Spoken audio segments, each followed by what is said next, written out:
I So think, welcome everyone to the power of category interconnectivity with my special guest, William Godtliebsen.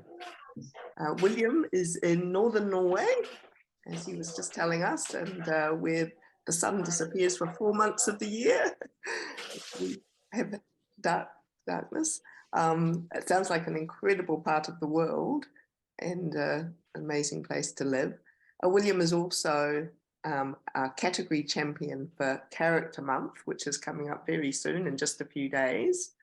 So we're looking forward to what events will be happening then, and we'll definitely ask William to give us a bit of a sneak peek into what's coming up.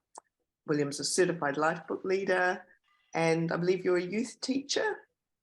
Maybe you could tell us a little bit more about your background, William. oh yeah, I can. Right now, I haven't been doing the youth teaching in a few months, but I transitioned then into a sales job. That transition is a bit interesting. I can share some things about that after a little while. But since you asked about the youth teaching, that was a big part of my life for a few years before I made this transition. By the way, I think everyone has, I think the setting is on that you aren't muted when you come in, just so you know. Yeah, so in terms of the youth teaching, that was a very fascinating stage in my life where I got to challenge myself with stepping outside my comfort zone. I'm going to talk a bit about embracing discomfort, which will be the theme for Character Month. That's going to be a big part of the challenge and also the event structure that we will make. So sit on tight to hear about that. Yeah, that was a big theme for the youth teaching as well, seeing how I was a really shy person. Actually, I have to go a bit back. Should I just tell the story, or do you want to? Yeah. Tell the story, William. Yeah, I mean, I can tell the story. I mean, we have a bit of time, so I might as well. Um, I would say my journey of personal development and eventually ending up in life books started when I started playing the drums when I was 15 years old. It's a while ago. It's 11 years ago now. How that came about to be, it's a bit of an interesting story, or just I think it's just a little bit funny. I tell it sometimes. I for Christmas, it was probably when I was probably when I was 15. Yeah. Anyways, I got this huge package. It was half the size of the Christmas tree. I was like, what's going on? My parents are going crazy. Like, what's happening? Uh, so I was so looking forward to it. You know, when you're a kid and or a teenager, I was. And it's Christmas Eve, and you have this excitement. It's this build up, and then I opened the package, and turns out to be this game. It's called Rock Band. Rock Band is a bit like Guitar Hero. Maybe you heard about it. It's like you have this plastic guitar with 5 buttons, and then you have this like strumming mechanism down here, so that you need to hit the notes when they come towards you, and then you can play all these known songs and so on. But Rock Band is then you have the guitar, then you also have a drum set, and also a microphone that you can use. So you can test yourself out on different instruments. I mean, it's not the real thing, but as close to the real thing as you can get. What I did was that, well, I realized that I could handle the guitar fairly well, but I thought it was so much fun to play the drums. There's like 4 pads, and you sit there with the sticks, and you have this pedal you need to use with your foot. And after a little while, I was going to the higher level. So you have easy, medium, hard, expert. Eventually, I got into expert, and now I wanted to like beat the game on expert. And it was just so much fun playing this game. Maybe I got it when I was 14 or 15. But either way, one of the screens, like loading screens, had a quote. Usually it's like cheesy quotes, like the louder the better or something like that. And then one of these quotes on this loading screen was, you want to make some real noise, buy a real drum kit. I was like, okay. And somehow it just planted a seed in my mind that just it blossomed for long enough. Like it was watered for long enough that it like sprouted into the like out through the ground. And the perfect opportunity arose when my sister, in combination with her confirmation, got a TV as a present. And then my mom never wanted to make a difference between us kids. So she said, I bought a TV for for your sister, and we bought a TV for your sister. This was the price tag. You can buy anything you want for the same amount. Like if you want a TV or yeah, they were hinting at me getting a TV. But I was like 15-year-old kid. I was like, TV? Why would I want a TV? And then this thought came to me, you remember that loading screen from the rock band? That you could buy a real drum kit. And I was like, maybe that's enough money to buy like a small kit and start experimenting with it. So I started Googling, I went to this German page. It's a page, Thumann.de, so Deutsch. And I started looking, like putting together a lot of different things like cymbals and the hi-hat and all the gear. I had no idea what I was doing, but I was just putting things in the shopping cart and just trying to keep the price below so that I wouldn't exceed that price. And ordered it. Had to wait a bit, but eventually it was when this arrived in the mail room, it took like half the room. Like the package was so big, it's a drum set. They sent it. I don't know how they could fit it in the plane or however they made that work, but somehow they got it there. And I was, the same feeling like you're a kid on Christmas and you have the package and it's like, wow, and then you put everything together. Then I started playing. After a little while, we would put it in the middle of the living room, like how my mom could survive me as a teenager with all this noise. I had my neighbor come over with his bass and we were jamming. Not too long after. So the point of this story is that how I ended up into personal development was kind of accidental, but I just got hooked. Mm. What happened was that at my school, in youth school, there was this guy who came into the classroom and had a little presentation about starting a band. Now, I was like, oh, starting a band, that sounds interesting. And he said this thing, we're going to have this conference. You can all come. It's for free. We're going to talk about starting a band. We have some experience with doing it. And we're going to give you some tips, what you can do. I didn't think too much about it, but he gave out these flyers and I took one. And as I got home, I was like, you know what, that sounded interesting. Ended up going there. And that was actually after I had seen this band that I know some people from playing. So I had a friend who was the drummer in that band, and they had that. So the other people and the bassist, the guitarist, and the singer, they were in some other grades that I you have A, B, C, and most of them were in the B class, or C, anyways. Yeah, I went there. So after I had seen them play, and I was like, wow, that looks really cool. But it had never dawned on me like playing the drums, like it was just a hobby to me, just something fun. But then going to this conference, I ended up sitting next to the bassist and the guitarist of this band. And then they started asking me like, hey, William, why are you here? Well, what made you come here? And I was like, yeah, I bought a drum set like a month ago, started jamming a little bit, and I didn't think too much about it, but it sounded interesting. So I headed out and thought I'd check it out. We didn't say that much more then and there. And this was still back in the days when you only I think we were at like iPhone 4 at this point. So you still had the phones were pretty small still. Then I ended up how was it? The next day, so this was the thing. The next day, someone came knocking on my door, and I was like, "Oh, okay, this is interesting."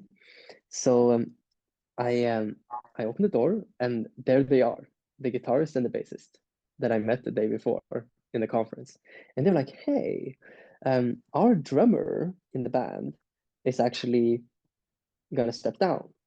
So we're actually looking for a drummer. We were wondering if you wanted to come and audition for us, try to play. And I was like, me, audition?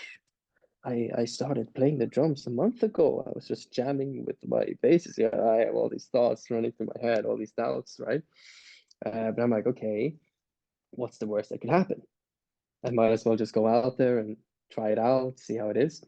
So I was just like thrown into it. They showed me their songs. I had already seen them live once, but I mean, I didn't really know the songs that well. But I was just like trying to jam along, and we had this instructor, and it went fairly well. And then I just ended up coming there a second time, and then a third time, and then a fourth time, and suddenly I was into it. And we were playing really well together, and I was just like, what's going on? Before I knew it, they had a concert that they were gonna play because they were into it already. And I maybe I mentioned it, I was a really shy kid. I was super shy. I was so like my self-confidence was way down low. That was not built up at all. So this was like my self-confidence. Like you would have like a self-confidence up here if you're gonna feel at least somewhat confident about stepping on a stage and playing an instrument. And like I said, I had bought it a month before I started playing in the band, so that was just the learning curve was like woof, really steep. Mm, I don't want to make this story with drumming too long, but at least that's the intro of it and how I got into doing that. And I figured that it's such a big growing opportunity to step on a stage, to be in front of people like that, where you need to be so sharp and focused and really perform. You're creating an experience for the audience. So it's, of course, you need to play right, but also you need to think about how you can actually give them the best kind of experience. So it's not necessarily about like playing generically and hitting every note perfectly, but also being a bit creative and have that flow. And then you have the people in the band, and you're like communicating with each other with eye contact, and it's incredible.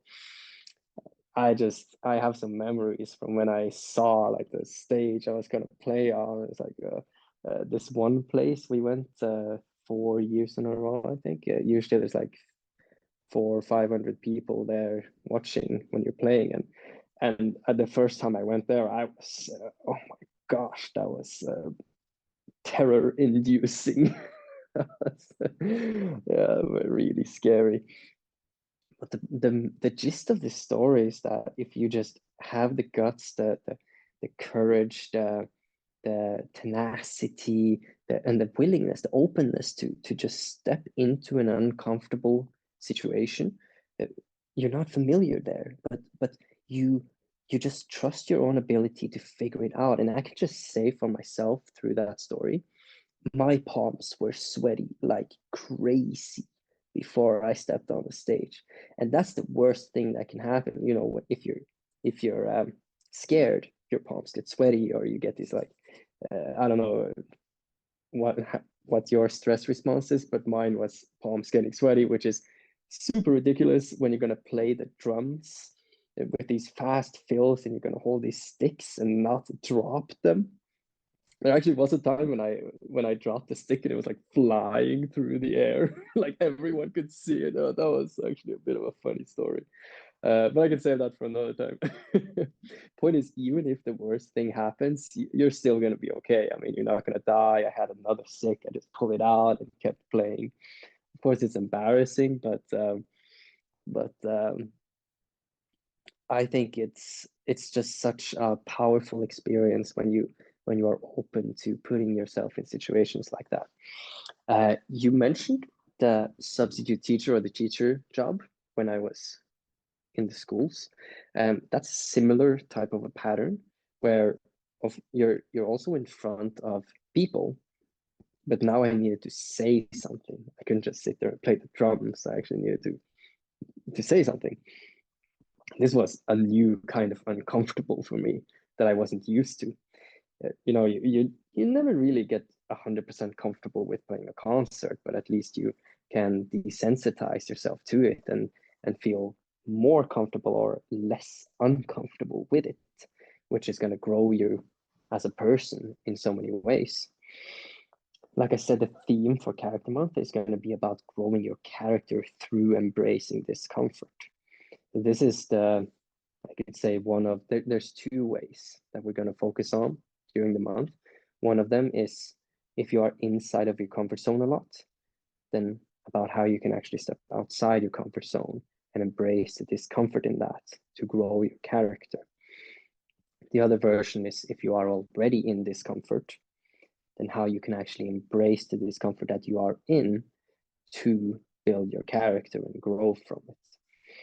Those are the two different versions. Now, I don't really know where people are, but the encouragement is at least to embrace discomfort. Maybe I can say a couple of things with a teacher job. It taught me a lot. It really made me practice communicating.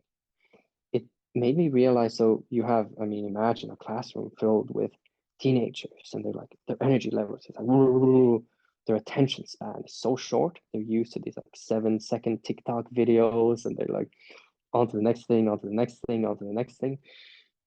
To actually keep their attention, you need to have some kind of something interesting. You need to be able to step in the room and like own the room. Get them to not just like you, but also respect you. That balance there is really like it's hanging by a thin thread. I learned a lot with how to like catch their attention and keep their attention. That was a big insight for me, how to do that. One of the ways was through storytelling, for instance. I figured the best way to have good stories is actually to live a life that produces good stories. The way to have a life like that is actually comes very much down to being willing to put yourself in those kinds of situations where you do feel a bit uncomfortable, where you do challenge that comfort zone you're in to expand your comfort zone. Actually, that's where a lot of the growth happens. The growth doesn't really happen inside your comfort zone. Yeah. Do you have any questions? Now I've been talking for a while, so yeah. Yeah, so I find it really interesting that you you learnt quite early to put yourself out there. And obviously it's wonderful that you had your mother's support to be able to play the drums after that subliminal messaging kept telling you that you should become a drummer. And I think it'd be really cool to understand how that process and that becoming a teacher led into, and the personal development that you started led into finding Lifebook and getting into the Lifebook program. Can you share some of that journey with us? Oh yeah, I can say there's actually two aspects to it. You could say that this part was the accidental part, you could say like accidental part of getting into it. But there was also that part of a part that was very deliberate about getting into it. Not necessarily deliberate about getting into personal development. I'll tell you why, because I was living a life that was the opposite of living consciously and taking responsibility. I had no idea about that. I had no conception about what that was. That didn't cross my mind at all. Living consciously and taking responsibility, that was it was like it wasn't in my vocabulary. This is as I was a teenager, that is. And what happened was that I was living in such an unconscious way that I ended up in a situation where my life was just really bad. Just really bad. I'm not going to get into the details, but I can just say that it was really bad. The escalation of that phase had this like crescendo, if I should call it that, it it all came like it's the straw that broke the camel's back, you could say, where one thing led to the next. And the straw that broke the camel's back was this girl I was really in love with, and she just fell in love with someone else and not with me. Like typical story, you know, teenagers and all that. And it's really hard then and there, especially when you see so many things in your life not working out the way you want them to. Obviously, that's the result of living unconsciously and not taking responsibility. That's what we see, that when we actually live consciously and take responsibility, we would create the opposite of that. What was born within me, what was created within me, was this desire for something better. It came from the pain of experiencing hitting that bottom, that rock bottom in that experience. If it wasn't for that, I think actually I have this theory that many people live within this um, what do you call it, scale, or just this range of emotions, which is they don't want it to go too low, and also actually not too high, because that can also be a bit too intense. So we try to like dampen it down and narrow in the scale for which we experience emotions. That is especially for the lower emotions. We see many typical things in society, like I believe this is a lot why drinking is so common. But of course, there's other reasons like social reasons and that kind of thing. But also many forms of distraction, like watching TV and just being on our phones all the time. It's I would say a lot of it has to do with distracting ourselves. Like I said, there's other reasons for it too, but I would say this is something that's very prevalent if you look at the big picture of things. What I would say about that is that many people live within this range most of their life. If they go below a certain point or even above a certain point, it can get so intense that we just want to go down into that familiar place that that we know what is, that isn't scary, that isn't unknown. What I would say there is that I was incredibly fortunate that I ended up in this rock bottom, because it took that range and it expanded it downwards to a place where I could actually come to see a side of me that would actually, and I had to dig so deep within me to find that side of me that actually wanted something better, that actually felt that drive, that desire, that motivation to make a change, to step up, to actually take responsibility, to live consciously, to create the results I wanted in my life. If it wasn't for that experience, I don't know, maybe I wouldn't have had that epiphany where I realized that strength I had within me to do that. So what happened was that I found this it was some kind of a course, some kind of an ebook that was about like getting the girl. A really stupid thing, you know, I'm a teenager and that kind of a thing. But it turned out to be a personal development book. Not what I wanted, but exactly what I needed. So what it turned out to be, so the gist of the message was, forget about the girl and just focus on yourself. Like do what you can to grow as a person, to become a better man and a better person in general. What can you do to set goals for yourself and create the kind of life that you actually like and look forward to waking up in the morning, kind of a thing. That was a completely new concept for me. Like I said, my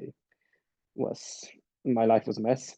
So I was like, okay, should I start doing this now? That sounds a bit daunting. That sounds unfamiliar and scary. But I thought, okay, if it leads me to getting the girl, kind of a thing, then I will do it. So I went in for it, and there were some strategies in there that I tried, and it was like being healthy, being active, kind of a thing. Um, Looking through your social circle, that you can find some friends that align with your interests and values. Some really simple things. And that's just, you know, when you got the snowball effect started, it just got the ball rolling for me. And one thing led to the other, and I discovered more resources. And I was like, oh, I got fascinated about health. So I started getting into going to a gym and working out. I got really into like how I could create a good physique for myself through going to the gym. Many of these things just started it got the ball rolling, and of course playing the drums, that was also something that made me grow a lot as a person. Eventually I got into climbing mountains. It was a great way to combine um, we can say health with also, you can listen to an audiobook, you can go with some friends, you can challenge yourself, build character. Really powerful stuff. And also emotionally speaking, you have such a you feel so many positive emotions by being in nature and seeing the beautiful view and feeling that feeling when you climb over that ridge and then you see the view and it's a beautiful sunset and the fjords and the ocean and mountains. Yeah, I get a bit carried away, but yeah, one thing led to the other, like I said again, and from one personal development resource to another, I got to know about Mind Valley. And when I saw the ad for Lifebook, I was like, this is it. This is what I've been looking for. This is just putting together everything I learned on this journey. And now I can like put it into one system. And it was just hit the nail on the head for me. I just knew it like straight away. I didn't have to think about it. I just dived right into it and started applying it. And yeah, I mean, I love the community so much that I wanted to contribute to it as well. That's why I signed up for being the character champion. I felt like it resonated a lot with me, given this thing of stepping outside of my comfort zone and the growth I've experienced with it. How I also can inspire others, or just at least talk about the power of doing that, how that can lead you into a better life through doing that. So, William, was character your category of strength coming into Lifebook, or was it one of these other characters like health and fitness? Oh, yeah, that's a good question. I would definitely say it was one of the strong ones. You have to define what it is, of course, but I always felt like, given who I am, given where I am, given what I've done, given what I managed to do with stepping out of my comfort zone, with just realizing that I'm much more powerful than I realized, in the sense of creating the kind of life I want. Seeing how I went through a lot of struggle as well, and I would have loved to have more people along with me with that, to like hold my hand, or like uh, give me a kick in the butt when I needed it or whatever. So I had to figure some things out by myself in that sense, and that was really hard, but definitely very character building. So you could say in that sense, and also just having gone from being really shy, low on confidence, and getting to the place where I am today, where I managed to get past that, and in a way that I can feel proud about myself, that I actually did that, that I'm not going to look back and feel a sense of regret that I didn't take a chance that I know I would have grown a lot from if I did take it. So it felt like the right thing. It really resonated with me, and it definitely is one of my stronger categories in life.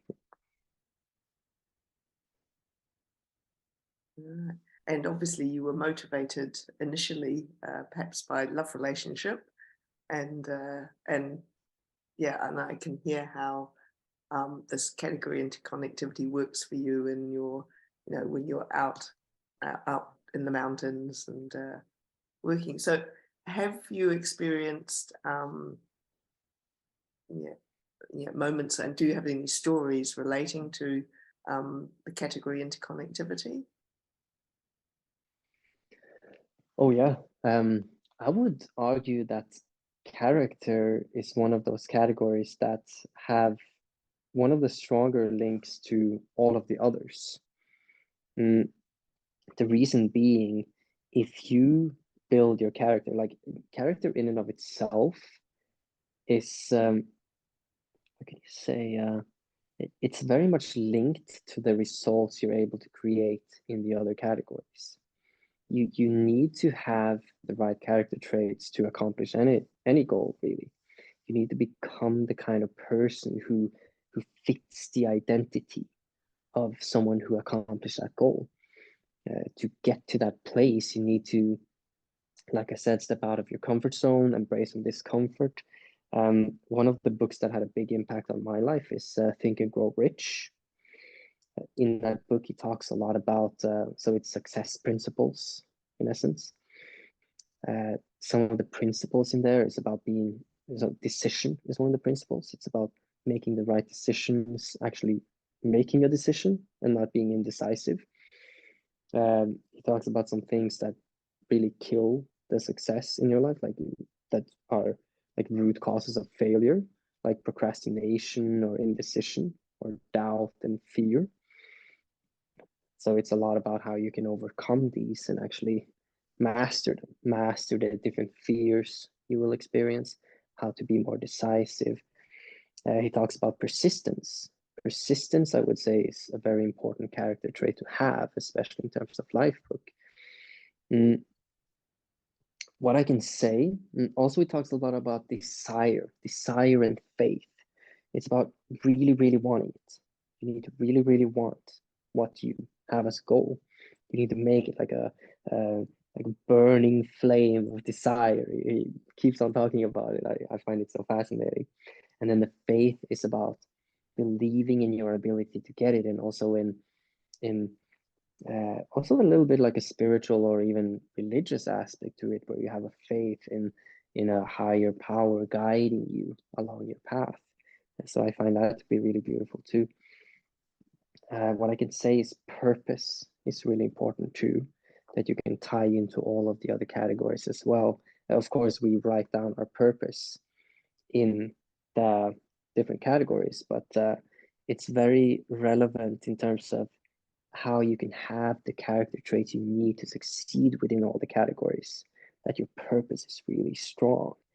You can look at things like, for me, like I said, with that girl that I was in love with, I mean, that was a really strong purpose, but it can be a lot of different things, like a family, or maybe if you have kids, that can be a really strong purpose. If you want to be a better partner, that can be a really strong purpose. Also, just the ability, like for me, thinking about potential, thinking about the potential all of us have in us, that to me is huge. Just, I really believe that there's so few of us that live up to the potential that we're capable of, especially in today's day and age, when we have that ability to film a video from our phone and like put it out there on social media or wherever, and you can reach millions of people potentially. You can get really far with that. So that to me, just the potential, the possibilities of that, if you can embrace your potential and see how far you can go with that, like see, like, is there a ceiling here? Just explore it. Can you actually hit that ceiling sometime? But you need to, like I said, step outside of your comfort zone. I'm getting a bit redundant here, I know, like I'm repeating myself, but it's so true. It's, you really need to be outside of that comfort zone, or at least some of the time, to ever find out where that ceiling is, if there even is a ceiling. One thing I've realized myself is most of these limitations we have, we just create them in our own mind. I recently got into a position where I'm going to put together a sales team in my hometown. And I spoke with someone. He was only 17. I had 3 interviews yesterday. So I just followed up one of the people from yesterday, because he didn't have that much time to talk yesterday. So just did some to get to know each other over the phone. And one of them were 17. And I was astonished by this. He had done these speaking arrangements where he had been talking in front of hundreds of people. He was practicing a lot of rhetoric and just communication. He was really well spoken, and I was just amazed. He's 17, and he's putting himself out there like that, and just going for it. It made me think, okay, how far can this guy go by just pursuing what he's doing and really going for it? So to me, I would say we have so much more potential in us than we realize. And how will we ever figure out how far we can go unless we're actually willing to take that leap of faith, to step into the unknown and actually explore the unknown, explore the unknown. I love this kind of when it's about, like, it sounds like it's an adventure or a journey, because it really is. I mean, life is supposed to be exciting and fun and interesting, and it's supposed to be an adventure. Like, imagine if someone was gonna write a book about your life as you approach old age. You want that book to be interesting. You want that story to be a fascinating story where people are going to be like, wow, this is incredible.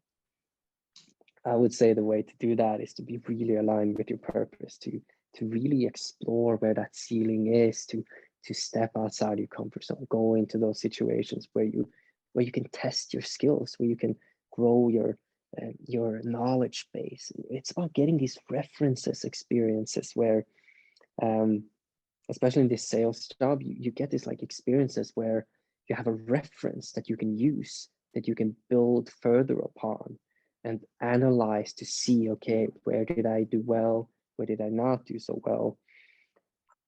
I can say for myself, I've spent a lot of time reading books and studying,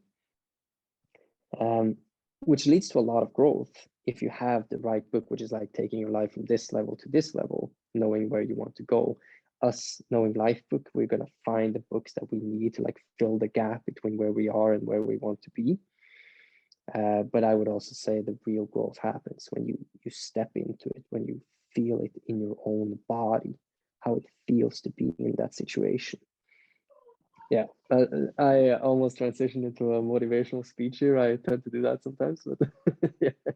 It's okay. I actually find it really fascinating as well, having seen some 17, 18-year-olds recently who are just, so capable, like speaking in front of a group, and they seem confident and they have a sense of purpose and focus. And trying to see what the difference is, how they are different from a lot of other young people who struggle to find that focus and that sense of purpose, and just how some of these people are so much further ahead than I remember being at that age, or even any of the people around me even weren't so advanced at that age. And it's fascinating to try and figure out what makes the difference for young people being able to put themselves out there really early on. So you were talking about character traits, particularly from Think and Grow Rich. Those great definitions of the traits he has there. Is there any particular character trait that you're working on this year, or that you're planning for yourself to work on in Character Month? That's a good question. I'm always on this thing about embracing discomfort. And if you're looking at the highest leverage point of a discomfort you can embrace, I can say as a general challenge, what I have for the community is cold exposure. Now, I know a lot of people are not going to like this, but I mean, coming from the north where it's cold, I figured it's a perfect thing to bring this challenge to the rest of you. I want to bring the cold to you, presenting to you the cold. what the challenge is throughout April, cold showers. Cold showers. Okay. Start gentle, like step into the shower, have the same warmth as you usually do, but near the end of the shower, turn the heat down. Just until the point where you feel a little bit this discomfort. It's like, oh, okay, this is a bit cold, like, oh, and just stand in it for a little while, just feel it, feel your body's response to it. And then you can turn off the water and get out. And then the next time you shower, you take it a little bit colder. And then you just keep doing that, like a little bit colder, a little bit colder. And eventually, at the end of the month, like if some of you make this, I'm gonna personally like fly out and clap for you or like give you a pat on the back or whatever. But at the end of it all, the idea is that you're gonna be able to stand in the coldest water your shower can give you for 1 minute. 1 minute. 2 minutes going for me. You want to go too? I'm doing it now. You are? Ah, wow, nice. But so maybe you can speak for the benefits. What have you noticed from doing it? Yes, I actually have a lot of history. I was just talking about, I was a kid in Mammoth, so I was in the cold snow all the time. And then I was reintroduced when I was in high school, 16, to the cold shower concept. And I went ahead and did it again. And then I forgot about it again. And then in Vegas, when I was working out, doing a lot of exercise, it was recognized as therapy, hot, cold, hot, cold, hot, cold. So I was doing that. And then recently when I found Wim Hof, I really dove deep. I went over there and I did the breathing exercises with a leader in my area. And he had us challenged to get in the ice bath for 2 minutes. He timed us. And when I did it the second time, I was like, can I stay for a few more minutes? Because it's getting nice and cozy and warm in here. And I really wanted to do like 5 minutes in the ice bath. I've totally changed. And now I do get those days where I'm not motivated to take a cold shower, but I definitely have so many times that I've been able to have full gratitude for my cold showers, because in the humidity, I only made it through the May summer months in North Carolina because of my cold showers. Everybody's like feeling different temperatures, and I'm like, I feel great. What are you talking about? And so right now I'm in the rainy Washington weather, and I go outside in shorts and flip-flops and everybody thinks I'm crazy. And I'm like, it's 50 degrees out here. It feels great. What are you talking about? So it is an evolution. I really do believe Wim Hof is the accelerant. He's the fire to the throne of getting into the ice. Oh yeah, totally. He was a big inspiration for me too with that. And I could just say super inspiring, by the way, Susan. That's beautiful that you actually did that in person. I didn't do that myself, but I know the benefits, and science has proven it too. They put out some scientific research to prove that you improve your ability to regulate temperature. It's really good for the immune system. Wim Hof himself, he says, like go to the cold and the cold doesn't come to you, like the cold in terms of like getting a cold. That was almost, I can, maybe once I had this thing, like I felt a little bit of a sore throat the past 3 years. Yeah, it's like crazy, right? Yeah, I dropped my phone on my toe and I was pretty sure I fractured it in some way, shape, or form. And I don't even feel it anymore. I could bend my toe and it was like it took a week, less than. I'm like, it healed. Yeah. Wow. And yeah, I think too, it improves your mood regulation. It's really good for regulating your own mood, and you secrete a lot of dopamine and serotonin actually, or oxytocin. I mix those two up sometimes, but it just makes you feel good. That's the essence of it. Yeah.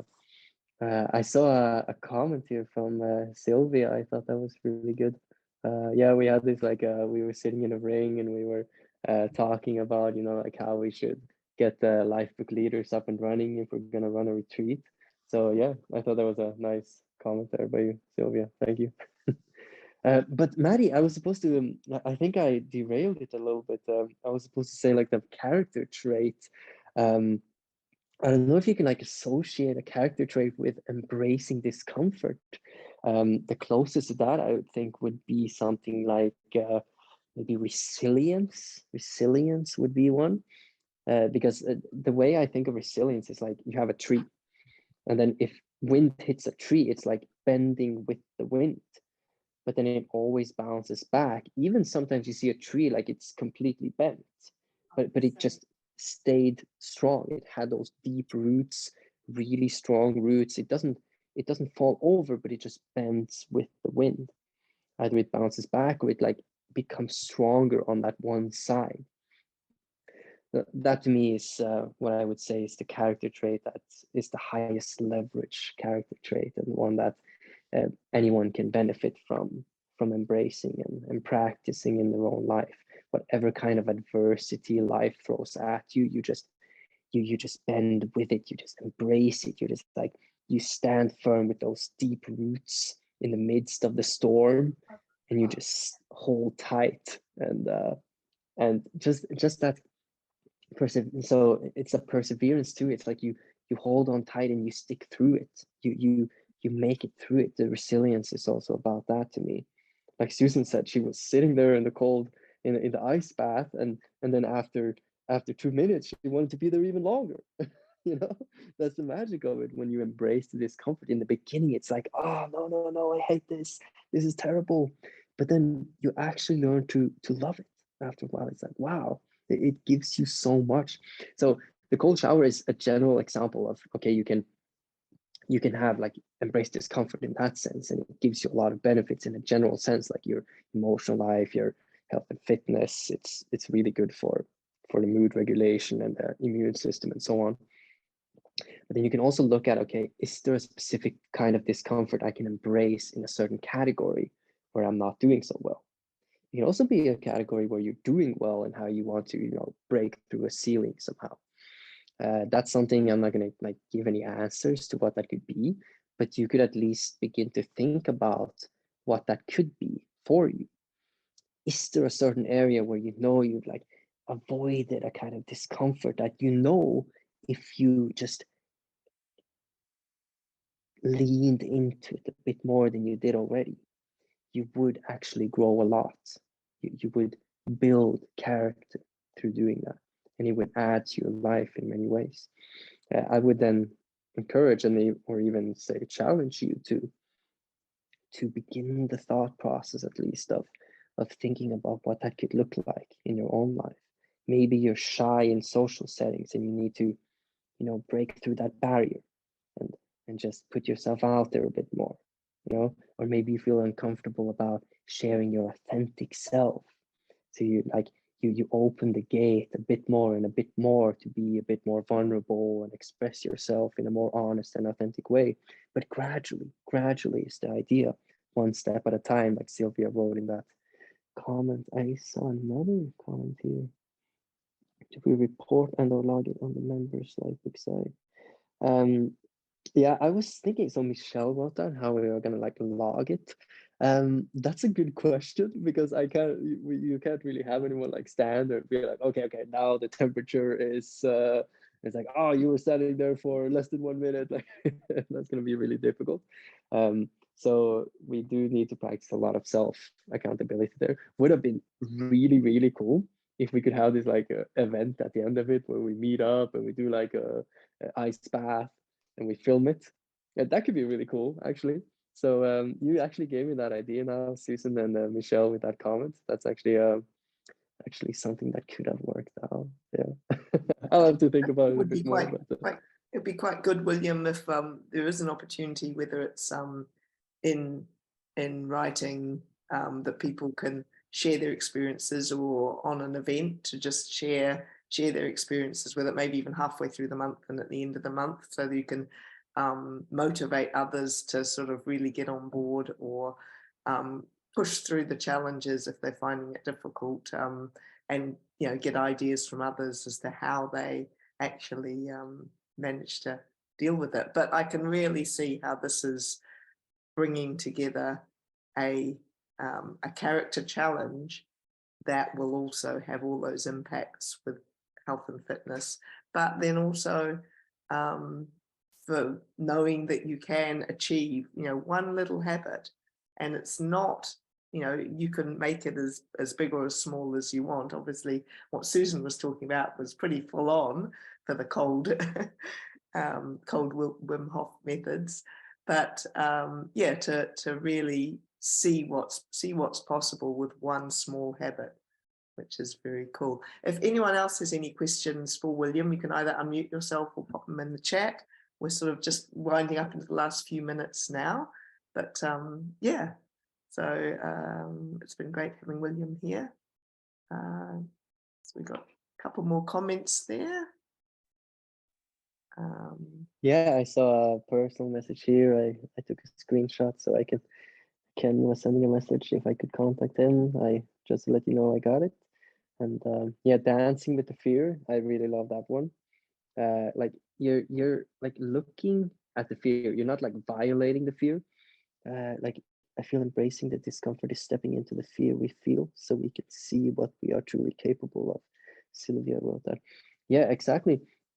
The thing is really about like dancing with it. It's about like it is a kind of like a devil in a sense. You're not like making it into a friend in that sense, but you learn how to like stare it in the eyes and dance with it. You're not scared of it anymore. And actually it's like a haunted house, right? If you don't believe in ghosts, you're not scared of going into a haunted house. So but you have to actually figure it out that it's just in your head. I mean, maybe not the best example, but you get the point. Like, hopefully, at least. Yeah, it's only if you believe it holds power over you, really, that it can hold you back.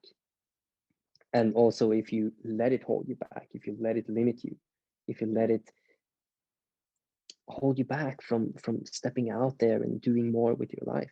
That's why I think the cold showers are so powerful in a way too, because you're sending out that message. It's like a statement. Hey, here I am. I'm not scared of stepping into the unknown, of getting uncomfortable. I can embrace this discomfort and see where it takes me. It's not the thing is, when you do this thing with one uncomfortable thing, suddenly you're going to find out, okay, I can embrace it in another way. It wasn't that bad after all. So yeah, I am in charge. Exactly. So you will feel that sense of empowerment, personal empowerment, where you got that feeling like, wow, it's possible to do something more. I don't need to be limited by my fears or my inhibitions or those limitations I put up in my head. They're only in my head. You see that they're only in your head, and you can make a change. You can make a switch. You can put one foot in front of the other. Really. Yeah. Right. Okay. If there are no other questions, but if anyone does want to ask a question, just jump in. Now you can hear more from William. He's done a number of events. There's the one you did with Eric that I listened to recently. They are available in events. If you go to events, go to past events, and then you can actually search for William. Just search for William. I think there might be one, yeah, William Godtliebsen. If you search for his full name, it will come up with any of the events that he's either led or taken part in. So yeah, if you want to hear more from William, then that's definitely that opportunity. I for one, I'm really looking forward to Character Month and jumping in on the challenge, and any other workshops that you'll have available for us. So that's going to be an interesting month. Yeah, I can say real quickly. I didn't get to post them yet because I'm like you see, I'm on my phone right now. I'm on this work trip, and I'm like I said, I am. Oh, I didn't say that story actually. I told that on the Champions Call earlier. Maybe I'll save it for another workshop. But I made the story with the drums and those things a bit longer, so I hope you don't mind. But I told them the story. So I was flying south, and then we've been driving north, and now I'm 3 hours away from my hometown. We will drive home on Sunday, and then I have my laptop, and I will put everything out there. But the first event, so this was actually like first, like character related, since it's really close to it. But Diego invited me to an interconnectivity call between financial and character. That's happening, I think, on this Sunday. It's good you mentioned like the past events. That can be a good refresher, or at least I can um, to see the recordings. Then you can watch them at any time if you want. The one with Eric was about social settings. It was something with oh, I think I forgot. Like it was about building self-confidence in any social setting, building powerful self-confidence in any social setting. I did two with Oliver Hoyas. He's going to come in on the first event with embracing discomfort, where we talked about making money doing what you love. There was 2 parts. I did one with a previous. Oh yeah, bye Sylvia. Great to have you on. Yeah, I did one with Mark Bernard, the previous character champion, which was about letting go of who you've been to become who you want to be. Very centered around letting go, the book Letting Go, The Pathway of Surrender by David Hawkins, the book that had the biggest impact on my life. And I've read a few books, so yeah, that I don't need to say that much more. It's just an incredible book. That was actually a powerful session. I did a guided meditation in there too. I just went through it in my mind so many times before I did it on live, and that was super transformational for myself. Oh, there you go. Ken has it. Yeah. Beautiful. Lovely. Love that book. Life-changing book, really. So that event was centered a lot around what's in that book, the scale of consciousness, and how to let go, and just like letting go of who you've been, and then like stepping into a new version, like the life book version of you, the life vision version of you. What else? I did a few more, but yeah, that's the gist of it. You can find them in the past events, like Maddie said. And for the upcoming month, first event is going to be about embracing discomfort, so building character through embracing discomfort.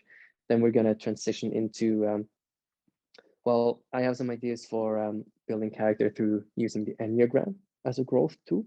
So the Enneagram, the personality type spectrum with 9 types.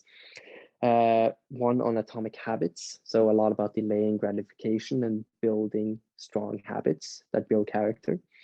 Living consciously and taking responsibility are the 2 first pillars in the 6 pillars of self-esteem by Nathaniel Branden, which was a friend and mentor of John. So I want to dive deeper into that, as that was a book that had a big impact on my life. I'm still reading in it. It's so powerful. So I want to dive deeper into the 4 other pillars. It's about having the self-assertiveness to put the foot down when you need to. It's about living purposefully, among some other pillars in there. Self-acceptance is another one. It's super powerful. Yeah, what else? Also, I spoke with Alex about having an event on the character traits you need to succeed. He was interested in joining it, so look out for that. That one's going to be really good for sure.